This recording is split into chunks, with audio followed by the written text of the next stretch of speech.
Order, and welcome to this session of the Environment, Food and Rural Affairs Select Committee, where we're continuing our investigations into fairness in the food supply chain.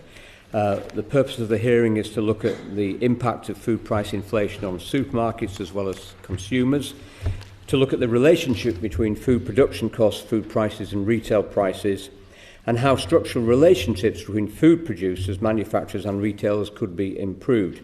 And also looking at the effectiveness of the Grocery Supply Code of Practice and the Grocery Code Adjudicator, and also looking at maybe how we can influence the way that people choose healthier food options. We're very pleased indeed to have a full house of our major supermarkets, most of our major supermarkets, and if you'd like to introduce yourselves briefly, starting with Mr. Comerford on my left, your right. Afternoon, everybody. My name is Kris Comerford. I'm the Chief Commercial Officer for Food at Asda. Brilliant. Rhian?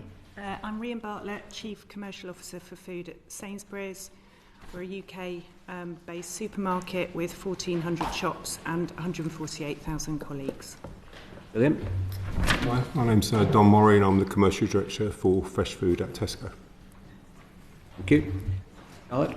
Good afternoon, everyone. Charlotte de Cello, Commercial Director at Waitrose, responsible for the buying, sourcing and pricing of all of our products, including those from our 3,000 British farmers, including our own Waitrose farm in Hampshire. Thank you. And Richard? Richard Bourns, Chief Commercial Officer, Lidl GB, responsible for all commercial aspects of our business, including, of course, buying relationships and supplier management. Okay. We're not going to ask every question of every one of you, otherwise we'll be here all day. So the colleagues will be sort of asking individual questions, but we are sort of trying to share out the topics. If something really is sort of burning that you need to say from your particular supermarket's point of view, then of course do indicate. But as I say, with 5 witnesses, it can take quite a long time. Perhaps I could start with a question, starting with Dom.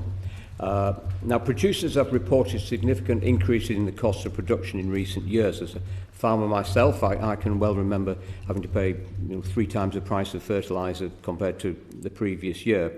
But have stated that these increased costs are not being reflected in increased farm gate prices. What steps are you taking in your particular supermarket to ensure farmers receive a fair price for their produce? We'll start with Dom. Well, clearly the last 18 months has been a particularly challenging period of time with input prices right across my supply base, not just the farming sector, being challenged with energy bills and other matters coming through. So that has led, in particular the last 18 months, to an unprecedented level of discussions around price. All of those discussions have been open and transparent, and we've responded quickly and appropriately to address them and pay the price that's fair to our supplier partners when they've asked for it, including doing things such as introducing, energy escalators for our potato suppliers to ensure that aspect of increased production cost is met. And were those sort of changes in contract, if a farmer who'd signed a contract or a manufacturer who's supplied by farmers signed a contract for, say, 6 months in the future, was there any sort of opportunity for flexibility in contract rather than waiting for that renewal? All the time these discussions are live, so the energy issues would have hit part of the way through the season, so prices would have been agreed on what we thought mutually they were going to like for a year, but then when some of those things changed, we had to respond to that. So there's many examples across the course of the last 2 years we've responded to things that weren't planned for, 10 to 12 million pounds extra support for the pig industry. The egg industry has been under particular challenges as well. We responded with £20 million extra funding there.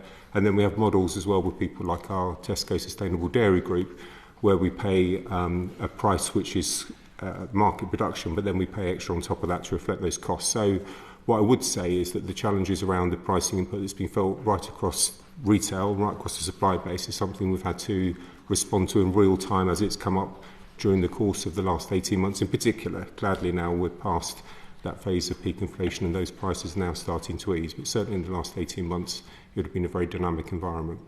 Yeah, thank you. Kris, Asda's perspective? Very similar to Dom, clearly. I used to work here at Tesco as well, so I kind of have a similar perspective across the total wider supply base of how things have been working. I think dairy is possibly an example. Within that, we've signed long-term contracts with Arla, who were here not too long ago as well. We see the commodities coming through. We see how we pass that through in terms of how that's working to the farmers so they have a return as well, and we will continue to do that, really being mindful of what we have to do for customers during the cost of living crisis in terms of the fact of the cost of food for UK consumers. Thank you. Charlotte from Waitrose. We don't have a Waitrose in Scarborough, but we are getting posher every day, so maybe it'll happen one day soon. I'll make a note of that when we're looking at where we might put a new Waitrose. Politics. I'll take that as a compliment. I mean, I very much echo, what Kris and Dom have said. It's been extraordinarily challenging, but I think from a Waitrose perspective, we've really lent on the relationships that we've got with our suppliers, growers, farmers, many of which, the majority of which actually span, 20, 30, 40 years plus in some instances. We've got very transparent models, which has meant that we will always pay the cost of production and make sure that farmers are making a decent living, which is, clearly a challenge, as Kris has already said. We're in the middle of a supply chain where we need to do right by farmers, growers, suppliers, but also making sure that we are being fair to customers, good availability of great quality British produce, at fair prices. But I think, the long relationships that we have that have been, fostered over many, many years, very, very transparent models that we have evolved where we've needed to, where with some of the more recent challenges, pork probably be a good example where the global price fell. We had to evolve our mechanism to make sure that we were reflecting the cost of production, so that British farmers were continue to be able to give the outdoor bred product they do for us. So, and would you say you're slightly more affluent customers, do I suggest, slightly more sort of conscious about wanting to have fair trade, not just when it comes to sugar snap peas from Kenya, but actually for British farmers as well? Is that something that you get I would feedback? say our customers probably have a slightly higher disposable income than average, although our customer base is very broad, and I think our customers definitely value great quality British produce, and definitely ethically and sustainably sourced. It's something that's very, very important to our customers, and it's definitely something that Waitrose will continue to do, and we haven't compromised on any of that during what have been very, very difficult times. And a lot of British higher welfare producers have we've kept in business because we haven't compromised on those quality and ethical standards, because that's what our customers want, and it's a huge part of what makes Waitrose. Thank you. Lane, pass on to you. Thank you. And Charlotte, we also don't have a Waitrose in North Devon if you'd like to add us on the list. But more seriously, Rhian and Richard, Ali Kappa, the Executive Chair of British Apples and Pears, told us that supermarkets had delisted producers following requests for cost price increases due to rises in input costs, which are completely outside of the growers' control. How do you respond to this? Rhian.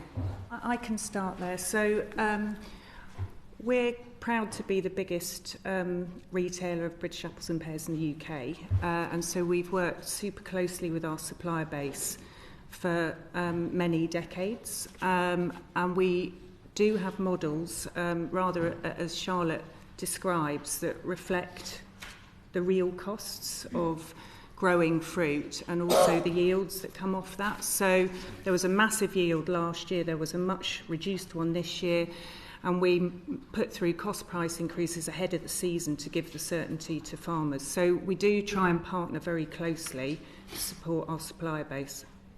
Thank you. Richard, anything to add? From a Lidl perspective, we're also committed to buying British. So we're the fourth largest retailer in the UK, according to the latest data published by British Apples and Pears. We have the largest index of any retailer in the country. That means that's our market share in apples and pears relative our market share as a grocer. So we're absolutely committed. We have very close relationships with our growers and supply partners. One such example would be AC Hume, who supply more than 50% of our apples and pears. And we're engaged currently in a long-term multi-year agreement that commits us to set volumes and gives the opportunity for us to discuss pricing on a seasonal basis or in extraordinary circumstances where we see inflation beyond the control of anybody within the supply chain. Of course, we look to engage and discuss on that and rectify that to make sure that's considered in the pricing that we pay our farmers and growers. I don't recognise the allegation that we've delisted certain producers based on inflationary pressure, but certainly that's something we would take extremely seriously. We're absolutely committed to fair and transparent partnership and dealings with all of our suppliers, and that's something we stand behind and would expect to uphold in all dealings. Excuse me for putting it. When you said you don't recognise, do you mean it didn't happen or you don't know about it? I'm not aware of that. I'm not aware of that, but of course if that, if that's an allegation that's put to me, I can take that away and I can review that internally. What we did hear from Ali Kappa was that the contracts are now being negotiated much earlier in the season, before even the fruit trees are in blossom and the fruit set, and that presents quite big challenges, whereas previously it would be at a point when the fruit harvest could be more accurately predicted. Is that something that you're aware of, these sort of... We would agree the contracts and the pricing around those contracts with our suppliers at the point in time that they want to discuss those.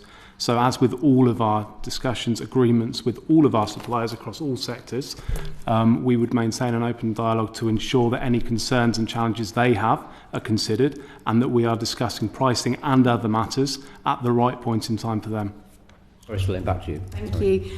Coming to Dom and Kris, Guy Singh-Watson, founder of Riverford Organic Farmers, has told us that bullying by retailers still occurred in annual price negotiations. What steps do you take to ensure price negotiations are conducted fairly and that you do not abuse your market position? Well, first of all, price negotiations are not always an annual contract. They can be quite fluid and happen, particularly in the last 12 to 18 months. We've heard a lot of things change quite quickly. This is something that could have been agreed, needs to be revisited and addressed. But the number one thing that really all of the suppliers or growers that would supply to Tesco, and I'm sure for my colleagues as well, seek, is the confidence in longer term contracts and commitments that allows them to invest in anything from apple orchards to packing houses and everything else. So we would tend to have discussions a lot of the time around forward-looking contracts, length of contracts to give our supplier partners, many of whom supply Tesco for over 25, 30 years in key categories you're talking about. In other areas, I'll give an example, this forthcoming year on the potato harvest, we've agreed a contract with our main packer, Branston. That's 130 dedicated potato suppliers to Tesco. Those prices at the moment were 12% higher forecast for inputs this year, but clearly with the extreme weather conditions that those farmers have been facing in recent weeks, that's now a live discussion to see how we can help them further as what was perceived going to be a sort of a fairly normal growing season at the moment looks quite challenging. So my answer to that is, in every instance, we look to have long-term trading relationships with our suppliers. That gives them confidence to plan and invest. Clearly, for the scale of business that Tesco does, we need people to be able to plan and get the volume of product that we need. But all of those things have to be fluid in a relationship as things change, so we support them and adapt to those changing marketplaces. And a key one at the moment for a lot of my produce suppliers would be the very cold and unseasonal start to the growing season. Thank you. Kris?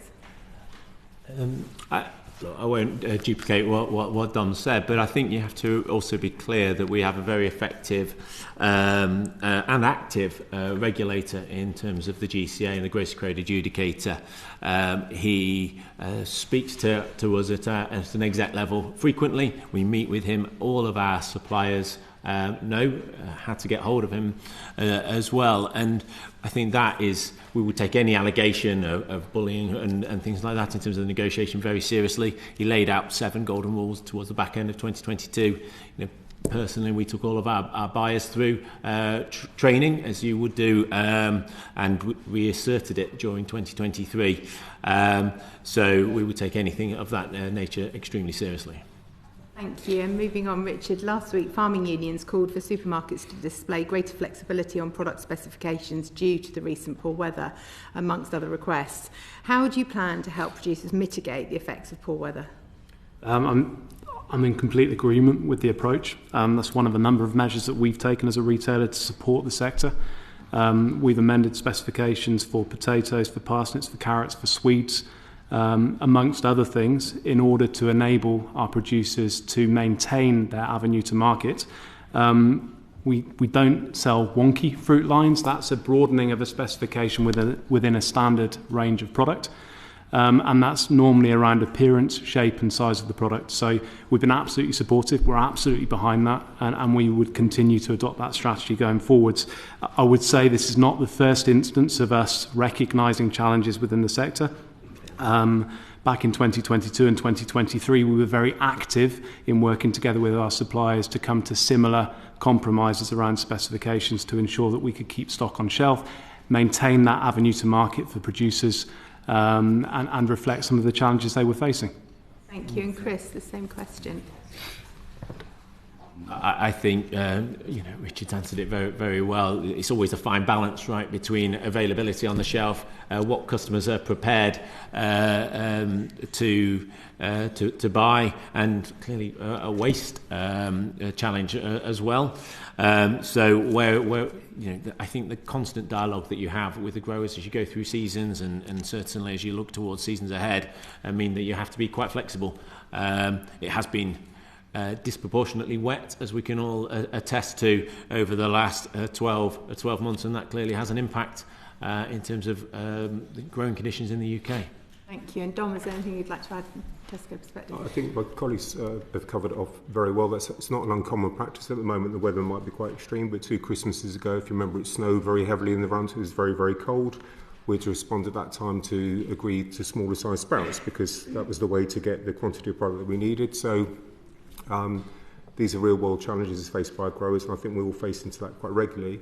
The other thing I'd add into that as well is that clearly with added value foods, there's also other options for product.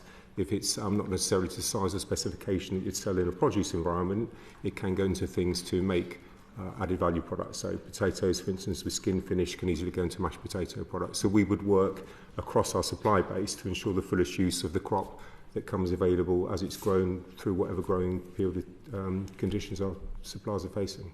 Thank you. Thank you, Jeff. It's interesting on the sort of issue of wonky vegetables at the Downing Street Farm to Fork Summit last year. I was talking to the boss of Marks and Spencer's, and an experiment. They put a courgette with a slight skin bit of damage on it in a bin, and despite the fact that bin had been replenished about 5 or 6 times during the day, that was still there at the end of the day. So consumers do tend to reject anything that doesn't look perfect if it's in that sort of scenario rather than one package. There is still that challenge where consumers will make a choice on visual appeal of product, and that's why I say sometimes having added value outlets for things, so be able to batten carrots or mashed potato is also a route with that product, which it might not be as visually strong in its raw form, still can add value and be used in the food chain, and that's really important. Thank you. Neil, do you want to comment? Yeah, thank you. Thank you very much for being before us today. I think a recurrent theme in many of your answers is that you are keen to support British producers,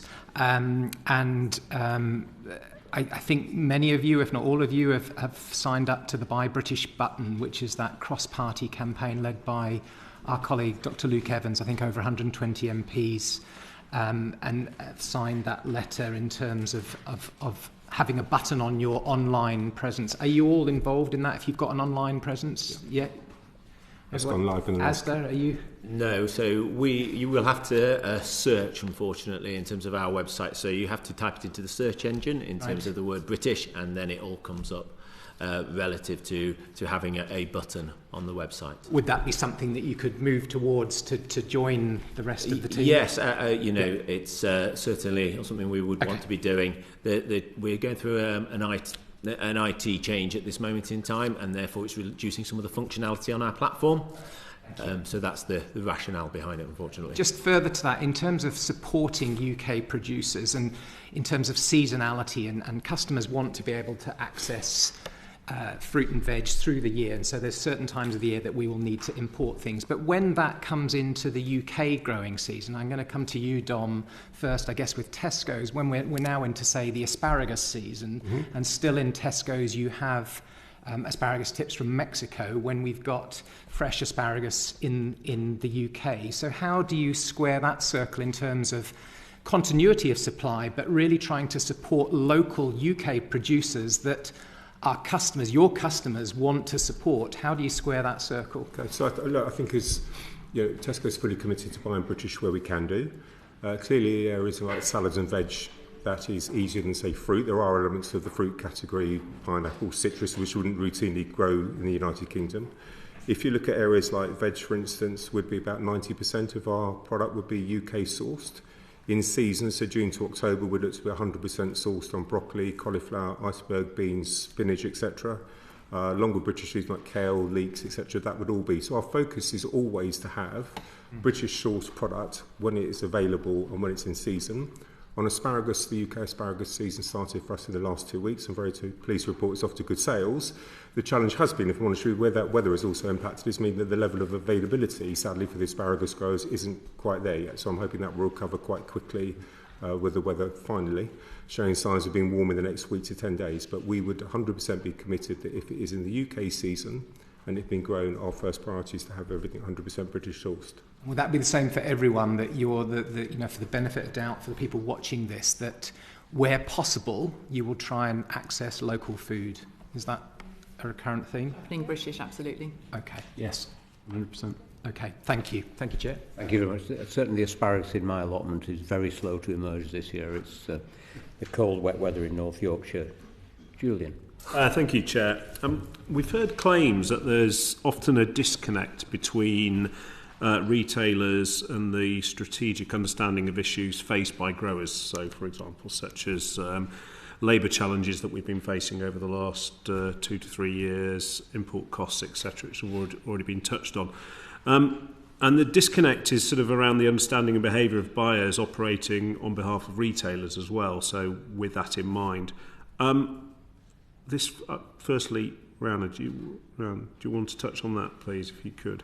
Yeah, so I'll touch on labour first. So it's actually the thing that my suppliers talk to me about the most, and hoped it would come up today, because their two big issues are availability of labour, particularly under seasonal agricultural workers scheme. So there's a lot of call for that to be expanded, both in the numbers of people but also the length of time. And for agri work to be added to the shortage occupation list, so that there's more access to more labour from around the world. Also that the proceeds of the apprenticeship levy can be somehow kept in the food system, because lots of that leaks out and we haven't got the skills that we need across the supply base. So super clear about the challenges of labour in that part of the supply chain. In regard to how that relates to buyers, and do they have that understanding, do they stay in role for a long period of time? So our directors of different categories do. They tend to be in their roles for 5 years. Buyers are much earlier in their careers. They don't tend to be in their roles as long. What we do generally see is those that work in fresh food want to stay in fresh food, and those that work in grocery want to stay there. I guess you just develop those skills. And so actually there's quite a lot of benefit of buyers coming through different buying areas in fresh food. They get a much broader understanding of the ecosystem that they're operating in. But we make sure that at a leadership layer that there is that consistency of leadership and understanding of the issues that you raise. Does that really feed down, though, as well? Because, I mean, obviously, if you have that continuity at that level, it's got to make sure it feeds down. Well, obviously, that is what we would be trying to do. And the other thing that supports that in terms of the way that we work is our preferred model with our packers, processors and farmers is a cost of production model like the one that Charlotte described. So they're quite complex to build, but they allow the retailer to take the risk on the input costs, the variable costs moving around. They guarantee a pre-agreed margin for the supplier, and that is then we encourage them and incentivise them to reinvest in productivity and sustainability. And we offer long contracts in return for that. And so in regard to a buyer's level of experience, when you're working with an established buying model, it's easier to do that because we're not having cost price discussions all the time, because the model takes the strain of that. What we're having discussions about is how do we develop product that customers want to buy, how do we... So just to interrupt, so very quickly, because I'm conscious of time, but when you're talking about the model, you're talking that brings in all the inflationary linked pressures that flow there. That's right. So all of the input costs at a farm level would be reflected in the model, and as they move up and down, the price that we pay moves up and down with them, with a pre-agreed and guaranteed margin for the supplier. So we've got that in place, not everywhere, they're quite complex to build, but we've got those in place across milk, chicken, pork, most of our fish species, beef, lamb, and increasingly across horticulture. So we're slowly working our way around building these models and migrating. We didn't see that with eggs when the price of chicken feed went up. There's a lot of egg producers. Yeah, eggs is a really good one. So we didn't have that in place with eggs. We now do. So we now have exactly that approach. So we've moved. These things take quite a long time to build and move a large supplier base onto. So this has been work that's been going on for about 7 to 10 years. Mm-hmm. So it takes time, and we're migrating slowly. And eggs we hadn't done, and of course there was a crisis, and now we have. Okay, thank you. Richard, do you want to comment on that? Absolutely. Speaking to our suppliers, which I regularly do, I was speaking to a pork producer supplier last week. One of the main issues that they still face into as a supplier and as a producer, it's one of the main issues that we still face into as a business. It's clear that there is a reduced availability of labour. It's clear that labour costs more, and that access to labour and the certainty around the access to labour and the cost of that labour is something that we could do. And I'm talking the royal we here from a government perspective. We need to make it easier for people to access that labour, because it simply isn't as easy as it was before. And that's adding increased cost for our suppliers, that's adding increased cost for our producers, that's adding increased cost for us as a business, and ultimately that feeds its way into the prices that consumers pay. Now, we're very aware of that because it affects our business in such a severe way. That's front of mind in all of the discussions that we're having with our suppliers. Similar to Rhian, Sainsbury's, we favour a longer-term agreement. We're absolutely committed to growing in this market, but those ambitious expansion plans are nothing without a strong supply base that has the certainty and confidence to continue to invest in their business for us. We don't. That longer-term agreement, we had those inflationary indexes built into it, because that's quite crucial, because obviously that can change very quickly over a 5-year period. Absolutely. So we track all of the key input costs. We track those against independent indices, and those are reflected in the price we pay. There is a bespoke approach to every model based on the sector and the supplier within that sector. So there's clear engagement, clear open dialogue with the supplier, with the producer, to ensure that any agreement that we put in place accurately reflects the concerns, challenges, costs that they as a business face. But absolutely, we are reflecting movement in labour in the cost prices that we pay to our suppliers.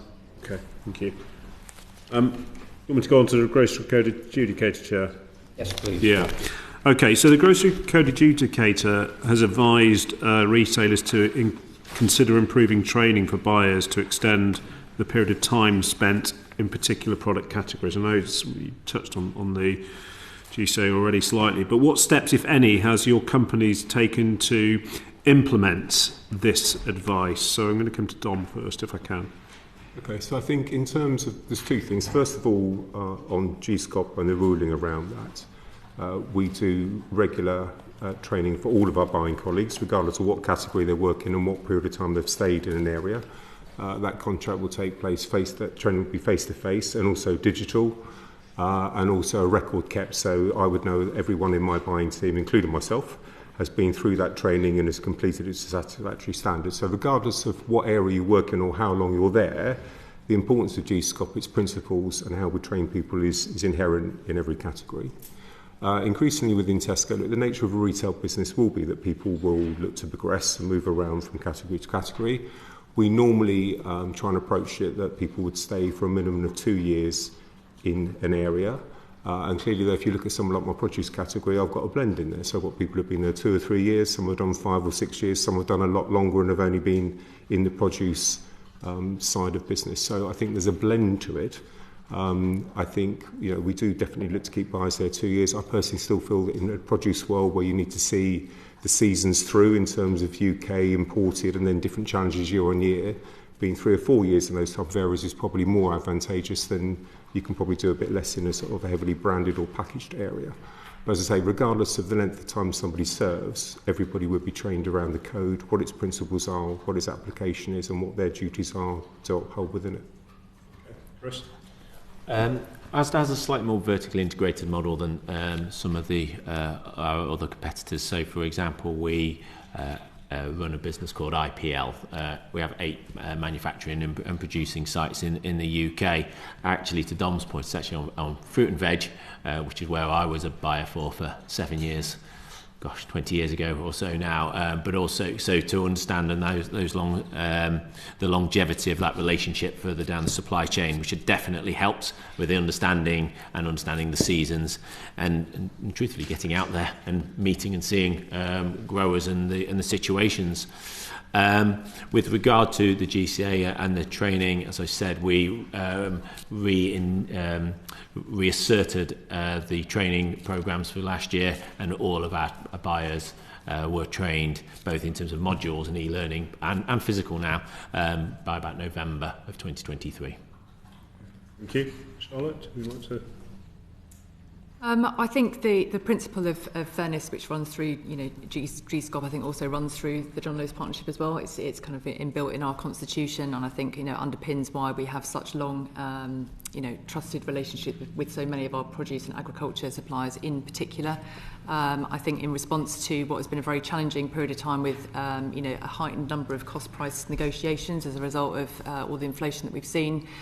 We have, reinforced the ongoing annual training that we've done with all of our partners across not just trading, but also in other parts that face into the supply base. The 7 golden rules that came out as well. We launched that to our teams and the training ahead of that being launched to make sure that it was reinforced, toned from the top down to all of the teams to reinforce. The principle in terms of everything that we do, in terms of all of our engagement, in terms of being fair, in light of what was a very challenging time with many, many more negotiations than normal. Okay, thank you. Last spring, Henry Dimbleby called supply shortages in salad and vegetables a market failure, citing fixed price contracts as an issue. How do you respond to this, Dom? From my perspective, you're talking about a particular window of time when there was definitely challenges on imported crop coming into the country before the UK season was ready to go. I think my view is that we have a very competitive, very capable UK retail scene, underpinned by a very capable supplier, both in UK and overseas as well. There have been windows of time in the last couple of years, ambient salad or eggs, where there's been challenges across industry. But broadly, I think the supply chain model works well and through partnership to deliver things. There will be times when challenges can come up that do mean that there can be gaps in supply, which is why you have to have sometimes flexibility on do you import, do you take changes specifications we talked about earlier on to things to minimise that disruption to consumers. Ultimately, for all of us, our roles here is to ensure that good quality, fresh and affordable food is available in customer shops 52 weeks of the year. So my view is that we have a well-structured, well-run food retail business in the UK underpinned by first-class suppliers and providers of goods. How much actual flexibility is there on sort of quality if in these extreme circumstances as they arise? Well, there's a great deal of flexibility. So things that we would change routinely would be, I talked about sprouts where they were coming through smaller. We had to adjust the specification on that. Sometimes on soft fruit, you can get the fruit come on quickly and it might not necessarily have the normal shelf life you're going to get. We would adjust the shelf life to reflect that we can still take the product but sell it with less days life around it. In the last year, we responded to things like onions, where there's been challenges on some disease in the crop to address some of those things. So those things are part of ongoing normal dialogue and decision making about it. Fortunately, there are any penalties on those contracts for that? Any penalties? Any penalties back to the grower on those for things like that? No, none whatsoever. Right. Okay. So our entire role is to source as much product as we can get, ideally to the specification that our customers expect from us. But there will be periods of time where things will be more challenging in terms of growing or conditions for that. and we would react quickly and dynamically to reflect that. And that's how we'd work with supplier partners. There's no penalty for ensuring that we both use the fullest amount of crop that's grown rather than it going to other sources which could be wasted. Okay, Kris? When we're not in here, we're competing with ourselves, on finite crop, right, on a lot of situations like that. So that's when the supplier partners, the relationships that you have, the investments that we've done over many years with our suppliers come to the fore. There is absolutely a need to be flexible with the specifications of the product, but you just have to be mindful for what Sir Robert said. From a consumer perspective, there's an understanding of what they will be still prepared to pay for, and therefore you can open the spec very widely. But if actually it starts to rot on the shelf, doesn't live up to the code, life doesn't desert, doesn't get it. There isn't a purpose for that product onto the shelves, because by the time you got it through the distribution centres onto the stores, so you have to be always weighing up the availability, what you can do, the cost that you can pay for it, and also ultimately what customers would act for, also want and demand from the products that they're paying for.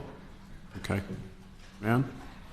Yeah, so we would take exactly the same approach. So widening specs, sometimes we'll bring on new varieties at short notice to try and achieve crop utilisation, because as you've heard, there's finite crop, and it's in all of our interests to keep our shelves full, customers happy and coming back. So produce is the most dynamic, of course, because it responds the quickest to conditions around it.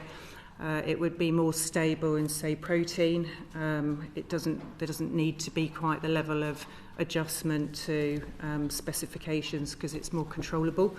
But produce is a very dynamic category. That's why lots of people stay in it a long time. You're finding it harder now? I think what we've... Or more challenging, sorry, I should say. Probably not, it's probably the correct term. I think we've seen weather events become... they've always happened, but I think we've seen them become closer together and a bit more extreme, both here and overseas, which creates challenges. We've seen challenges with labour and getting crop out of the ground that we've covered very briefly. And we've seen challenges with energy, so crops grown under glass have been planted later than they might have been in other years, because the cost of energy has been so high, and that's meant those crops coming to market a bit later and needing to keep a, say, European source going for longer. So in that sense, I would say it has become a bit harder. But at an industry level, I think the customer hasn't suffered. So they can still get, most weeks in most supermarkets in the country, a full range of products that they would expect. Okay, thank you. Thank you. Harry, I think we might have to just raise the tempo a little bit if we're going to get through all the questions. Ms. Bartlett, you just said the customer hasn't suffered. Which consumer report said that 79% of customers are extremely worried about food price inflation. They said that 1 in 5 households are going without some foods, and 13% of households have actually skipped meals. And they found that that was much more prevalent if we were talking about people who are renting or people who are unemployed. I'm sure you're very well familiar with the figures. So the idea that customers haven't suffered, I think, is something that we need to look at pretty carefully. Now, in March 23, the annual rate of food price inflation was the highest it had been for 45 years. I think that was, my goodness, it goes back to the Labour government, but bar one, in 1979 we're talking about here, when Mrs. Thatcher took over. And then this year, on top of that, that 19.1% has had a further increase of 4%. So even though the rate of inflation is not so high, the prices keep on going up, don't they? So given that I look at your profits and I see that they've gone up in the past year from 690 million to 701 million. That's your pre-tax profits. Are you really doing as much as you possibly could to make sure that the customer isn't suffering? So that comment was in relation to availability of product. So I think customers have had excellent availability of product right across the last 4 years, despite massive disruption to supply chain. So it was said in that context. In relation to inflation, customers have absolutely suffered, and we know that. And we've been working really, really hard to try and manage the cost of living crisis on their behalf as best as we can. So I'll come back to our profits if I may, but in regard to the things that we've done to support customers, we've spent £780 million over the last 3 years investing into reducing prices and holding back inflation. Sorry, prices have gone up. So it's not in reducing prices. What you're telling me is that in some way you have been trying to hold back the rise in prices. That's exactly what we've been trying to do. That would imply that you had not passed on the increases that you have experienced in your supply chain to the customer. Yep. But yet we have evidence previously that shows that certainly the top 3 supermarkets, and again you'll be familiar with the figures, in the post-pandemic years, showed a 97% rise in their profits. Now, if you were not passing on your increased costs of supply, you would expect your profits to be by and large the same. They weren't, and in the last years, yours haven't been. And of course, I'll come to Mr. Morrey in a moment and seek his comments on this as well. So, a few things to cover there. So, at any point over the last year, the rate of shelf price inflation in Sainsbury's was running at about half the rate of that reported by the ONS. So that is the real inflation that came through the system. Some of that was our investments trying to hold back price increases. Can I just, and I don't want to stop you in mid-flow, this is really for clarification.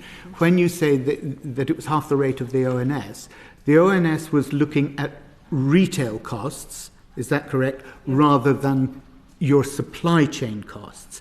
And therefore, in addressing the fact that your retail costs may have been less than the average retail cost, it's not really addressing my question about passing on the costs in the supply chain or not. Well, it was looking at shelf prices and the extent to which shelf prices had moved up, and our prices charged to customers, and our prices have moved up by about half that figure. Some of that was us investing in it. Some of it is customers choosing to trade into own brand from brand. So that dynamic was going on at the time. In regard to our profits, so our profits have gone up 11 million this year versus last year. That's 1.6%. So we have been balancing very carefully the needs of customers and investing in prices, as I've talked about, the needs of our colleagues, and we're the first living wage employer in supermarkets, and we spent 220 million on our colleague pay last year, and the needs of our supplier base. So if you look at the cost price increases that we processed last year, it was over £1 billion worth of increases. So it's very significant indeed. And we make 3 pence in the pound. So these are the sets of dynamics that we are trying to balance between the interests of all of these groups. Our profits went up by 1.6% because we've grown our market share. So we've got more customers doing more of their shopping with Sainsbury's. We think that's because we're holding prices for the quality that we provide at a very competitive level, and we've grown our business. In terms of the doubling of profits that you mentioned, there was a year in the middle of the pandemic when no one made normal levels of profit. So it was the year where we had a lot of extra labour, where we had social distancing, where we put a lot of extra protection into our stores. And so there was a dip in industry profit as a total. It was also the year that we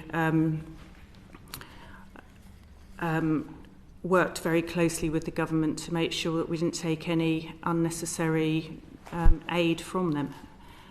So there was no furlough and rates relief and so on. So there was a year... Be clear about what you're saying there. You're saying that because... I had thought that the supermarkets actually had done quite well during the pandemic. Not in 2021. Not in 2021.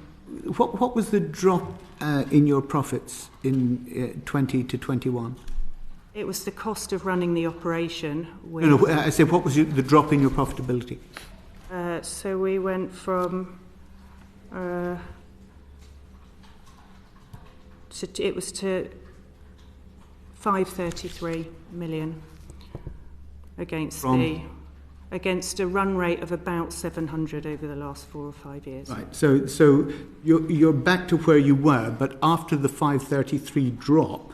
So let's give you that 170 million that you dropped, but you then doubled it in the following year. That's an extra 500 million to make up for the 170 that you dropped. That doesn't seem particularly fair-minded to me in terms of what the customer got out of it.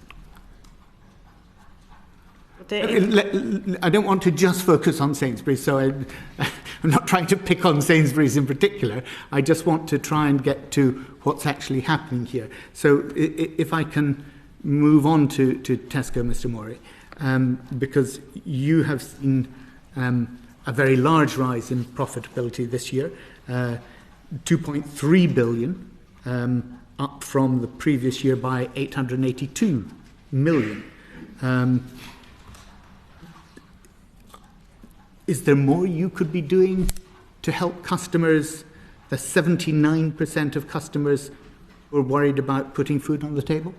To answer your question around, first of all, in terms of the profit that we've just declared for the year ending, and its difference to the year before, part of that is a statutory profit issue, where in the previous year there was a non-cash impairment charge which we incurred in that year, not in this year.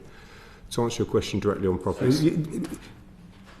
could you explain that in a way that the general public might understand? Indeed, somebody as stupid as me might understand. I'm not far behind you in terms of my knowledge of it, but it's to do with accounting practice on that. We can certainly write you. But what I'm trying to say is essentially the scale of profit uplift year on year is masked by partly an accounting practice around something on statutory returns. Did we have a better year's profit this year? Yes, we did. And we did that through a variety of ways. First of all, from a customer point of view, you are completely right. There have been challenges for lots of customers. Lots of customers still have challenges in their weekly shop. Many things that Rhian said apply to Tesco as well in terms of looking to hold on some prices. Where we were taking inflation, we didn't pass it all or totally through to the customer. Customers have also, in some instances, traded out of branded goods into own labels. So again, that headline rate of inflation isn't always what the customer ended up choosing themselves.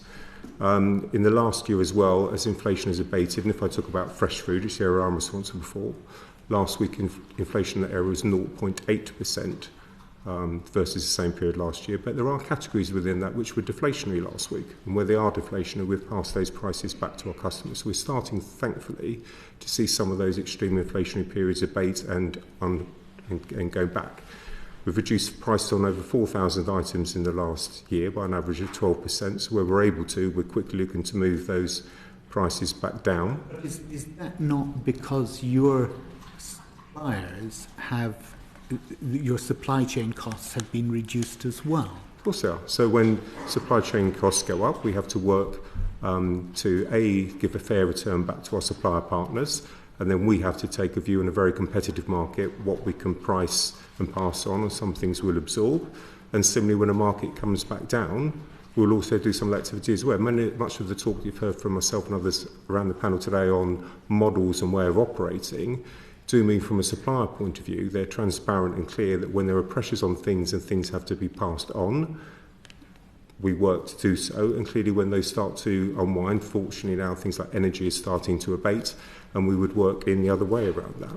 We've also managed to achieve our profits strongly in the last year because through doing the right thing by our customers, taking prices down where we can do, by consistently being the cheapest of the full-line retailers, we've also grown our actual volume of sales. So as your volume of sales grows, that helps your profit position.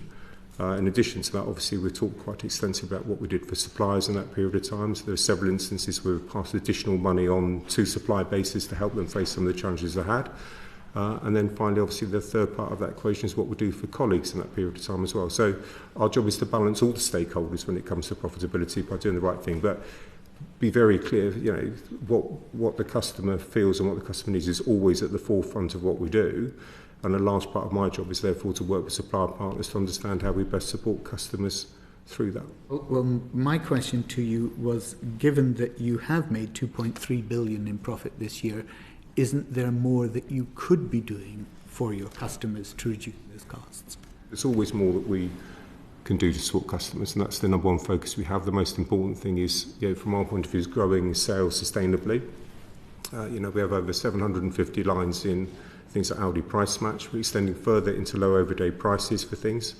So, you know, and on top of which, again, when we start to see inflationary pressure abating, is how quickly we can pass that back through to our customers in lower prices as well. So I can assure you it's a constant balancing act to make sure that we're doing the right thing by our supplier partners, but also where we seek benefits from things reducing in price, we pass those back. And indeed, our supplier partners want us to do that because it allows them to drive volume, which helps the whole operation in terms of profitability for themselves as well. You know, having a factory which is only at half capacity clearly is not where people want to be. They want to be in a facility which is fully engaged and operating. But I can assure you, whenever we see prices start to ease, our first response is how do we pass it back to our customers. Thank you. Just to go back to the point that was raised earlier about shorter shelf life, and you in particular picked out soft fruit. And I think it's been quite a topic of conversation about how the shelf life of many of the fresh produce, not just soft fruit, seems to have got shorter and shorter recently, I'd say in the past year. When there is a shorter shelf life, the customer is getting a worse deal because instead of being able to keep something in their fridge for 3 or 4 days, actually sometimes it's tomorrow that you pick it off the shelf and you see that the best before date is the next day. Do you ever reduce cost to the customer as a result of them getting a worse deal, or do you simply reduce cost to your supplier because the shelf life has been reduced? So in context, when I answered that question earlier on, to be very clear, I wouldn't pay my supplier less for the product. I was talking about there are times when facing into challenges in the agricultural supply base, how can we lean in to help them? I think all of my soft fruit growers would say it's a far better position to sell the fruit and move it through the system, albeit maybe with reduced shelf life, rather than to seek another route, which may sadly end up being waste, which would be unacceptable in my opinion in the food supply chain. I'm sure I'm not the only one who sort of goes to the back of the shelf to get the one that's maybe. Two days longer shelf life. So I would also say that's an infrequent thing, but it's more of an example of when suppliers and our growers face real challenges. You've asked us how we would lean in and support those. That's an example of what we may do. What I would say, in my experience of being working in the food industry for over 36 years now, is that if anything, in terms of in the last 36 years, actually technological advances in terms of harvesting, speed of refrigeration, end-to-end cold chain environment, I would put it to you that actually the shelf life of product has been improved over that period of time. Clearly, when there are challenging times for growing, like we're seeing at the moment in the UK, and hopefully doesn't persist beyond this week, then there do have to be adjustments. But all of those things would always be clear in terms of date coding and that to allow customers to make choices. But sorry, again, my question to you was, when there are problems with the shelf life and actually the customer is getting a worse deal in that respect, do you ever reduce the price that the customer is paying. What we would be talking about, when I talk about the shelf life, we might say the product might have normally 5 days, it might go to 3 days in a soft fruit environment, and the speed of sell-through on that would normally be adequate. If we get to a product which is then going to waste or go beyond its shelf life, to avoid waste, we will always mark that down and sell that product through so customers are getting... So is that a cast iron guarantee that the next time I pick raspberries off the shelf and it says the best before date is the following day, or sell before the following day, I can come to you and get a rebate? So if it was about to go out of life, then we would mark it down to sell it down. If the product is perfectly saleable within the shelf life, then that's the price, but also we mark the date on the product. But more importantly, what I'm saying is that's a way of responding to a challenge that the growers are having to make sure that we're supporting them and taking their product, rather than the other option, Mr. Gardner, would be to say, you know, it's not going to meet the shelf life requirements, or it's not quite the skin finish we want, and therefore we don't want it. Look, I understand what you're saying in terms of continuing to take the product from your suppliers, but you will know that we've heard from your suppliers, from farmers, that actually they feel they get a raw deal from you guys. You guys today have been telling us that actually, no, we've got these wonderful relationships with our suppliers. You can't both be right, can you? It's ridiculous. Because the farmers don't feel happy about it, the suppliers don't feel happy about it, and yet you're saying that, you know, you're doing everything to make things hunky-dory with them. What I'm saying is it's a dynamic market, but speaking from a Tesco point of view, we have long-standing relationships with these people, and suppliers have been supplying 25, 30 years. Are there challenges within that? Are there things that we can always jointly improve upon? Yes, there is.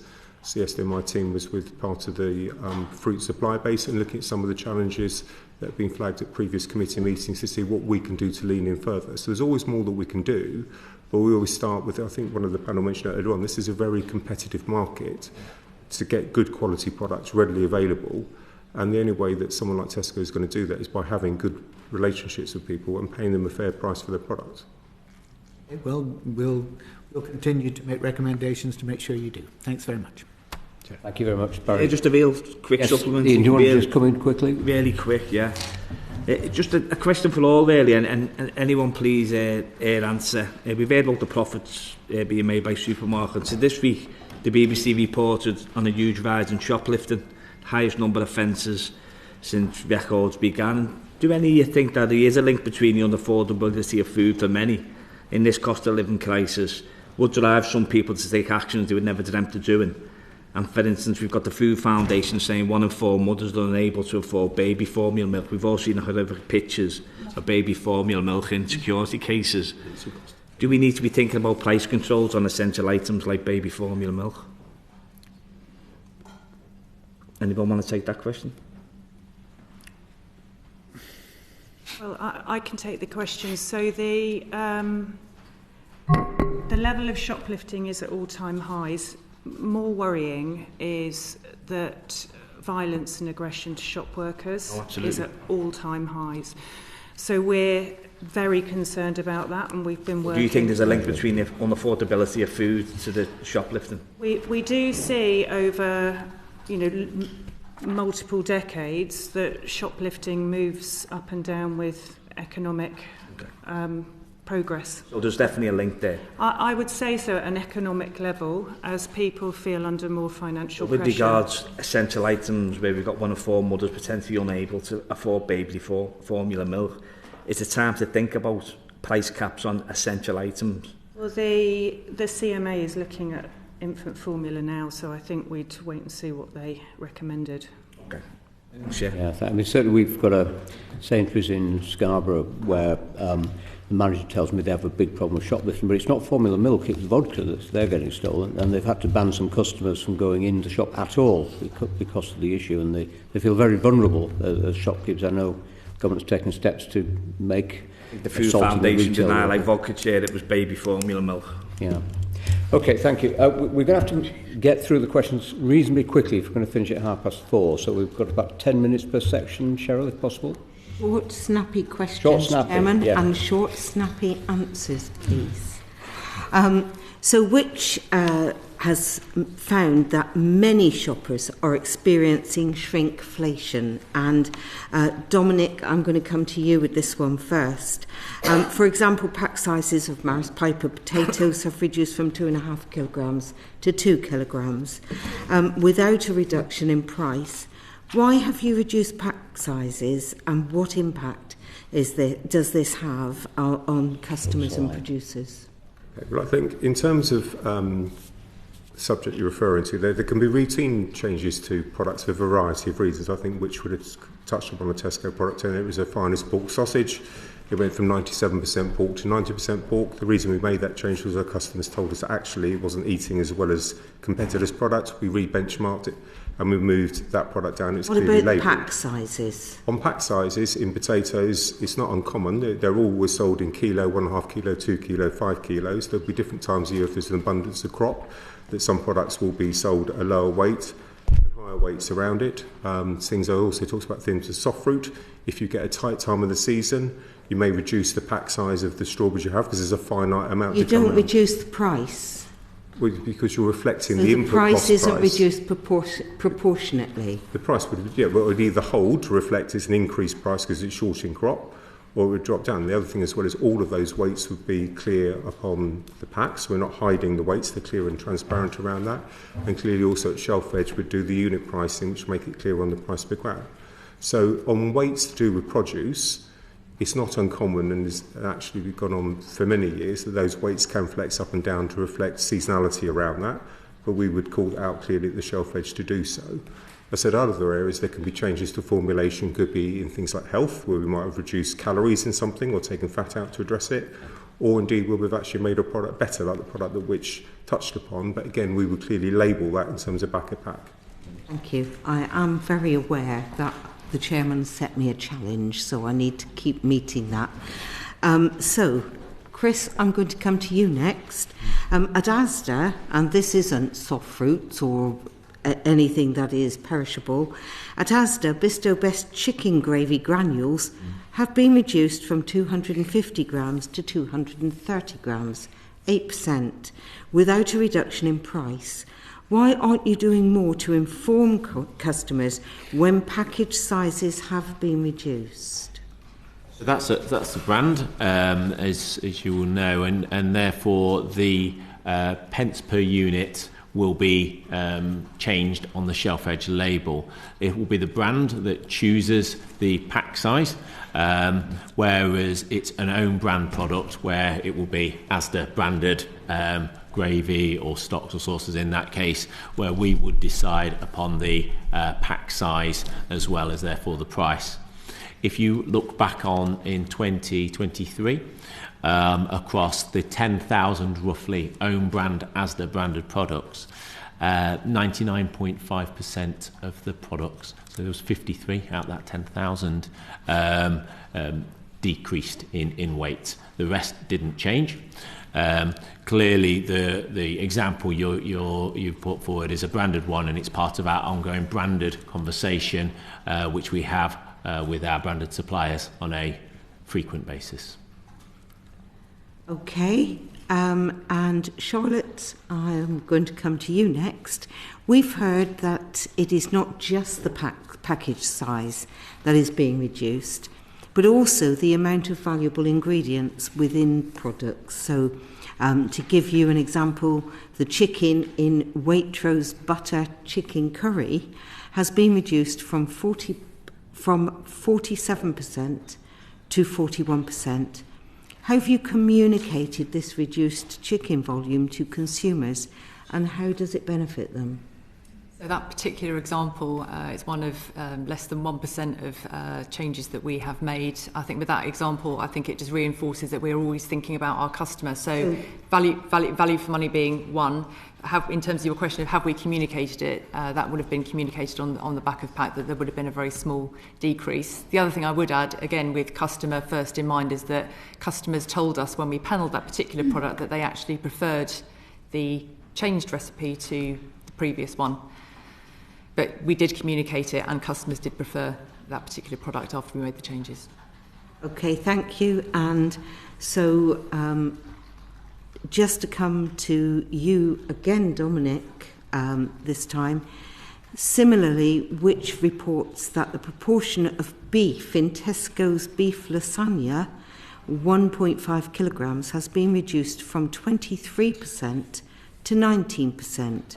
Why did you make the change, and should retailers be doing more to inform customers that products have been altered to include fewer expensive ingredients and not just in tiny writing on the back of a pack? Firstly, sometimes the change in ingredients aren't necessarily cheaper ingredients that go in. There could be a change to a recipe which is either reflecting health, as said earlier on. We've removed calories and fat from products in the last year or 2 years to improve the actual health of the product, maintain the eating quality. That would also be communicated on back of pack, albeit in fairly small writing, but that would be the same writing that would have been on it previously. So I think your challenge in how we communicate when we make changes is something we can go away and have a look at. But the changes to making products and reformulate them is not a new thing, and will quite often come because either changes in the competitive set, somebody does something better, or actually customers' feedback, as was the example I used on the sausage, that actually when we question customers as to why it wasn't performing completely well, they could name some of my competitors' product they thought did a better job, so we benchmarked it to make it a better eat. So reformulation can happen for a variety of things. It can be on quality. It can sometimes be that you're actually putting in different ingredients. They're not always cheaper. And it can Would also we be be right health in assuming factors. beef is the most expensive ingredient in a beef lasagna then? It could be in that product, but then again, it may well have been changed to ensure that actually the eating quality would deliver better. We wouldn't have changed it purely on a cost price basis, the same with the sausage example, the same way I could give you numerous examples around changes we've formulated to products to make them healthier. So there are challenges and changes around it. The nature of packaging means that we can be transparent on the ingredient deck, but there's a limited amount we can put there. And can I just add one little supplementary, which the people who haven't answered, maybe you'd like to go first. Do any of your supermarkets advertise, rather than on the back of a pack, the fact that changes have been made or package sizes have been reduced? So do any of you put an advert on the side of the shelf or something like that? If we had made a change to a quality or a specification of a product, it would be for one of a number of reasons that have been outlined by some of my colleagues here.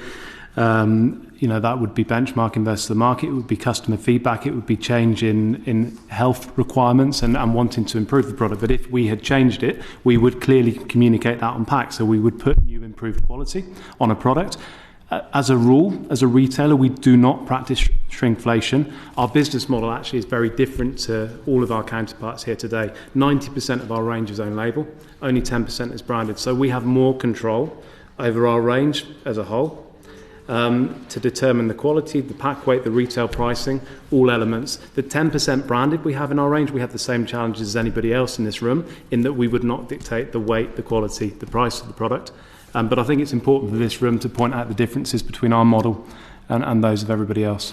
Thank you very much. And do you have anything to add, Rhian? I'm aware that the chairman is really going to tell me off in one sentence or two sentences, please. Just that customers are very savvy, so they do notice and they do look at unit pricing on the shelf. So where we've seen brands that have reduced their sizing, the switch into own brand is very fast because the superior value is very, very obvious. Thank you very much. Thank you, Chairman. I think, Kat, did you want to come in with a quick point? A very, very quick point on shrinkflation, and particularly when it comes to reducing the grams of carbohydrates in products. When that's not adequately advertised, it can be very misleading and dangerous for people with diabetes. And when it comes to managing insulin levels, is there anything more that supermarkets can do to support their customers with health needs, where the changing of the makeup of a product can actually have quite catastrophic impact? I'll take that as a no, it's fine, Chair. Right, thank you. Can I? Yes. Can I just, sorry, Richard, Kris in Lidl, are you saying that you've not reduced the weight of Kris in Lidl in the last 3 years?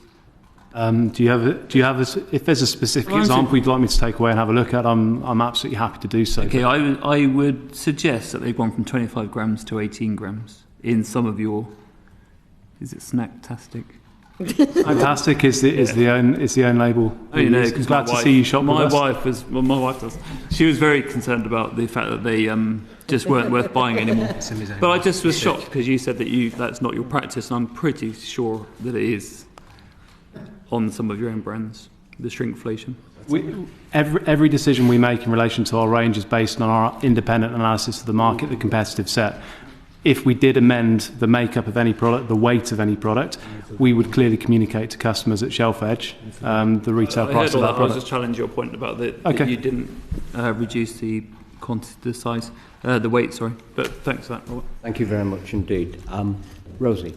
Thank you, Chair. I think we might all be about to be saved by the bell because any minute now we're going to have a vote. But I want to talk about sort of confidence that the customer can have in the transparency of your brands, because starting with Dominic and Tesco's, there's been a rise in supermarkets using farms which simply don't exist to brand their own label products. Tesco uses 8 so-called fake farms to market its food products. To what extent do you feel this practice deceives customers and undermines producers with real farms? So what I'd first of all say is, we're proud to work with thousands of British farmers and growers, many of whom would supply product, whether they're under a farm brand, a Tesco core product, a Tesco finest product, they're sourced from the same farms at the same standards. We're also equally committed to helping the customers to navigate their shopping, and therefore sometimes it's not unusual to have a good, better and best tiering, and in Tesco that might well be a farm brand in some subcategories, core product and finest. They're a fairly well-established mechanism across the retail sector. What I would say is anything that we do is clearly labelled and is transparent. So if it's British, it would be labelled as British.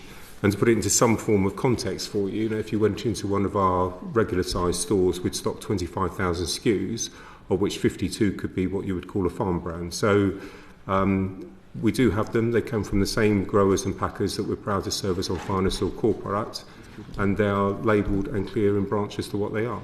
Do you think it's clear to invent farms? I think the Daily Mail found that Rosedene, Suntrail Farms, Redmere Farms, Nightingale Farms, Willow Farms, Woodside Farms, Boswell Farms and Bay Fishmongers were all completely fake. Is that fair and is that transparent? When we had previously had those products were sold as a value item, our customers fed us back to they didn't necessarily like the way that that was done, and so what we tried to do is bring it to life in terms of being more redolent of the supply base it comes from. Again, to reiterate, it comes from the same growers and farmers to the same producers and standards that we have now. Those products would be priced differently because sometimes the specifications will be slightly different, and therefore on a tiny percentage of overall volume of SKUs, we offer a value entry into certain subcategories. So there's a value product and then a fake farm product and a different price, am I right? Or... We would sell what you would call the farm brands. We would sell them in many instances there'd be entry price point in those categories. Okay, all right, thank you. And also Sainsbury's. What about the clotted cream rice pudding that says, I think it was found that there was no clotted cream used in the product at all, despite it still being advertised as such online? I'm not aware of that product. I would need to look at that, so we'll have to come back to you on that. Okay, all right, thank you. Can we just turn to Lidl as well, Richard? In December, Lidl rebranded its sourdough crusty rye bloomer to crusty wheat and rye bloomer, following claims that the sourdough label was completely misleading and there was no sourdough in it at all. Why did you initially market the product as that if it was completely false? I would need to go away and have a look at that in detail. I don't want to speculate on that and give you an incorrect answer in this forum. I don't think that would be the right thing to do. Okay, you've also used labels such as Oaklands, Birchwood, Strathvale Farms and others to market meat products. You talked about own brand being the majority of the things you sell, but you use Dan Pack instead of Lurpak and things like that. Do you think that that is entirely transparent to customers? I think it's absolutely clear to our customers they understand our own label approach. The vast majority, 90% of the products in our store are own label. That performs a very important role for us in our store and for our customer in our store in order to aid their navigation at shelf edge, to help them to easily and quickly identify the products that they want to buy. We don't use farm brands, just to be absolutely clear on that. No, we do not. Okay, so Oaklands and Birchwood, the Daily Mail was wrong with it. when it talked about Birchwood is a brand. It's not Birchwood Farm. Oaklands is a brand. It's not Oaklands Farm. We do not use farm brands. Strathvale Farms? We don't use Strathvale Farms. We use Strathvale. The Daily Mail got that wrong. I want to put that on record. We do not use farm brands, just to be absolutely clear. Yeah, that's great, thank Daily you. Mail, not for the first time the Daily Mail got it wrong. Oh, very true, yes. So, okay, thank you very much for clearing that up. I think that's all from me. Thank you. Oh, wait a minute. We have here a Strathvale Farm Scottish large chicken, £3.85. Gosh, that's cheap. So there is on the website at least a reference to Strathvale Farm Scottish. If there's a large reference chicken. to Strathvale Farms on our website, I will need to take that away and correct it. It could be the case that our website is not up to date. We do not have an online offering, but I can categorically tell you we do not have farms brands in our business, just to be absolutely clear. So we have Strathvale for Scottish meat in Scotland, we have Birchwood for British meat in the UK, but we do not have Strathvale Farms and we do not have Birchwood Farms. It actually has on this picture, on the chicken packaging itself as well, there's a picture of a farm, the word Strathvale, and then farm written underneath it. Quite small, to be fair, not as big as, but it certainly is a Strathvale Farm Scottish large chicken.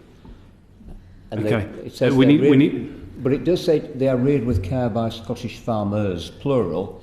So it does sort of. We don't. Just to be clear, we don't sell Scottish chicken. We only sell British chicken. So that's a point that we need to update the website on. Yeah. So not an Audi site, you? No, we're definitely on Lidl. We're definitely on Lidl. Okay, perhaps we need written answers on that, Chair. Chair, I wonder whether it would be helpful if all of the witnesses were to write to us with instances where they had reduced the percentage of the most expensive ingredient in a product, or reduced the weight of the overall weight of the product without reducing the price. Then we could get a very comprehensive view of exactly what sort of shrinkflation is going on. Whether it came from a farm. Whether it came from a farm or not. We've also got on the Lidl website a Birchwood Farm British pork boneless shoulder joint. It is British. It's some Cranswick who are fantastic people, but it's described as Birchwood Farm. So there must be one or two products that have slipped through the net, at least that use the word farm. We haven't used farms brands for a number of years. So that point on the website is absolutely valid, but we need to take that away and we need to have a look at our website. It's very clear. Can we just get an assurance from all the witnesses that they will respond in writing to us on those points? Yep. Thank you very much. Thank you. Thanks, Chair. Are we finished, Rosie? Yeah, I think so. Thank you, Chair. Ian. Thanks, Chair. I just want to touch on unit pricing. So, with the current cost of living crisis, clear pricing for food and drink is more important than ever. You're reading the evidence from the CMA and Which magazine have found different metrics being used. Unfortunately, it looks like supermarkets maybe are letting the consumer down. Some of the examples: price of Coca-Cola per 100 millilitres vary between 11 pence and 50 pence at Tesco, 340% more for the shopper who buys 4 250 millilitre glass bottles compared to one who picks up a 1.5 litre bottle instead. So it's big savings to be had. Walkers, very salted crisp, price per 100 gram 57 pence to £1.89 at Asda. So that's 231% more for the shopper buying a 45 gram packet than one buying a 175 gram sharing bag. So it's right across the board. So I want you all to give us an answer, please. So do you recognise that inconsistencies in unit pricing practices can affect consumer abilities to make comparisons and determine value, especially in what we're talking about, the cost of living crisis? And what have you done as a company to improve your unit pricing practices, in light of the call last July by the CMA, to ensure that all unit prices on all products of the same type are using the same metric, and to give unit prices for products on promotion? I'll start at you first, Kris. Yes, thank you for that. So on that specific example on walkers, I'll have to talk it through, I'll look at the specifics of where it is, because clearly we have quite an extensive range of walkers, so it might be to do with the promotion activity. But in the round. Yes, absolutely. Look, our principles is always to have bigger pack, better value. It's always to do that. And similarly, you can be able to compare it for unit prices at the shelf edge label. That's what we comply to. That's what you will be able to see and what customers will be able to see. There may be specific examples of promotion activity where we have been able to negotiate packs and therefore they come in. Regarding what the CMA have called for consistent labelling, pricing on all products, is that happening? Yes, absolutely right, and therefore it's really important that you have consistency of pricing and clarity at the shelf edge for customers. And Asda are giving us that now? I can't remember. I don't know exactly what the guidance of you're referencing from the CMA, but clearly if it's from the CMA and the involvements that we have with them, we will comply.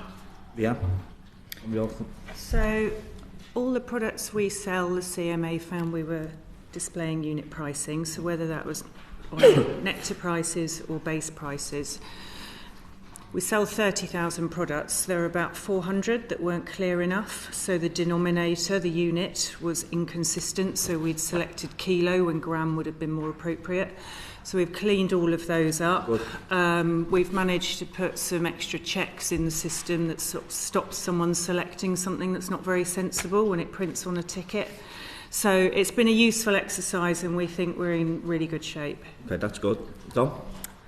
So echo much of that. In terms of shelf edge labelling, then our key thing is to make prices as large as possible so people can physically read the ticket. They do also contain some other information that's regulatory important, but we do have unit pricing on all of our products.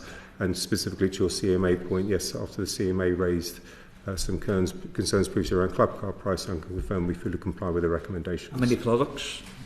How many products did you identify which probably fell foul of what the CMA were talking about? Well, it would depend when products were on promotion and the club card pricing, but now that's changed and that's all in line with their recommendation and fully compliant. So all of our products would have unit pricing across all the tickets in all stores. Okay, thank you, Charlotte. Transparency, not just on price, but in terms of sourcing ethics, very, very important so that customers can make a conscious, informed choice, much like the rest of the colleagues on the panel have said. We are tidying things up. There are a small number of products where we are in the midst of making those changes to make sure that it is, grams, kilos, the most appropriate measure of unit, so that customers can make, the choice that they want. So you're confident that the consumer entering the store will have all the information that they need to make the right choice with regards to pricing?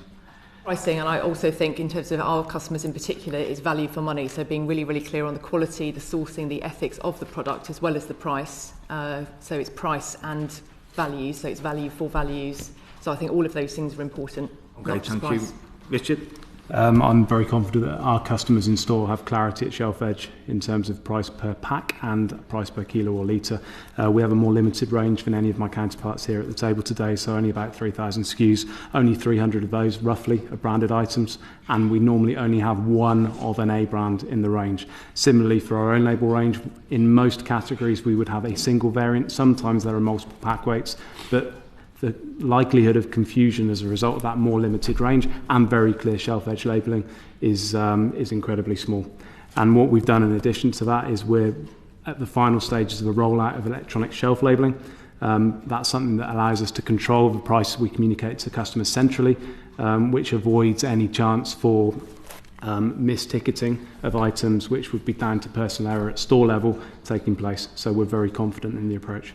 Okay, thanks. And just to finish my section, Tom, just specifically, which identified in 2022 in August that there was no unit pricing for multi-buy promotions for loyalty card members on products such as Muller rice puddings at Tesco.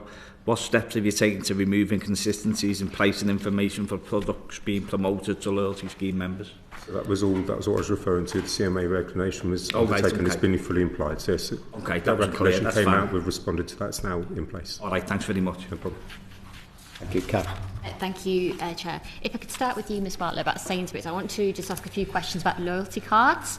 Increasingly, supermarkets are using loyalty cards to offer different prices for those that have say, in your example, a nectar card. But Cadbury Dairy Milk, when it was a 4-pack of 33.5 gram bars at Sainsbury's, the nectar price was £1.50, the regular price was £1.65. But Sainsbury's only increased the regular price a month earlier, and it was the highest price of any store over the period, so compared to the other supermarkets. So again, that's an example, isn't it, of raising the price in order to offer a lower price, which is actually the regular price for the Nectar card holder. The same example with Nescafe Gold Blend 200 grams. The Nectar price was £6, but the regular price was £8.10, but that had only become the regular price 2 days before the Nectar price launched. So before that, it was £6. Again, Quaker Oats, Oats So Simple, original sachets, very similar case. Do you think you're misleading your customers?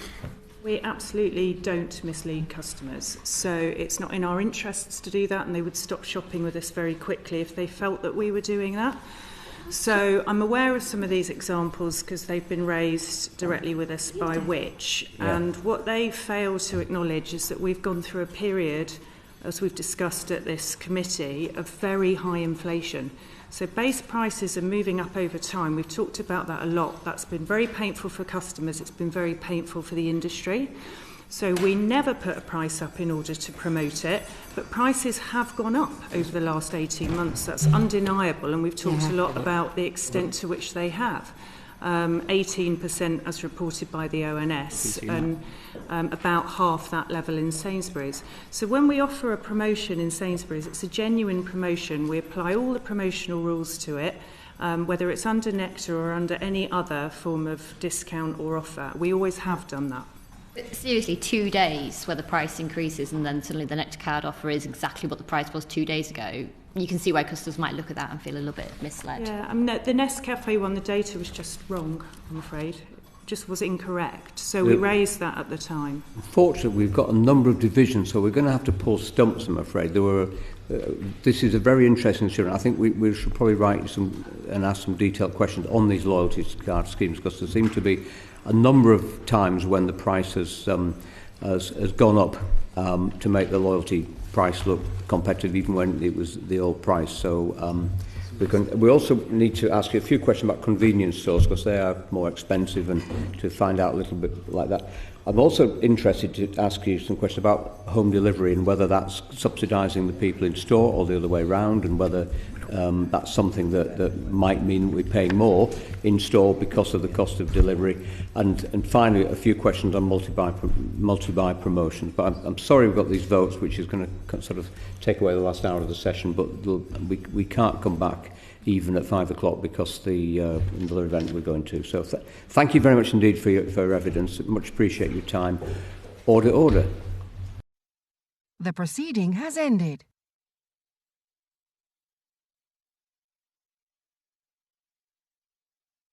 The proceeding has ended.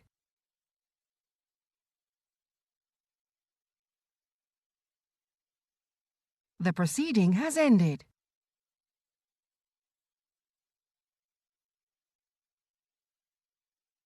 The proceeding has ended.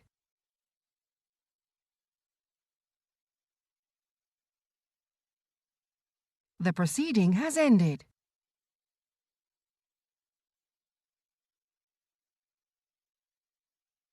The proceeding has ended.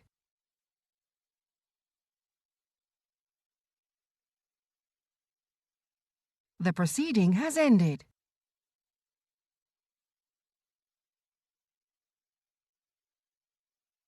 The proceeding has ended.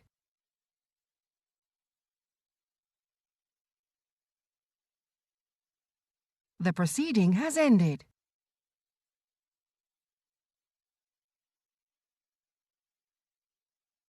The proceeding has ended.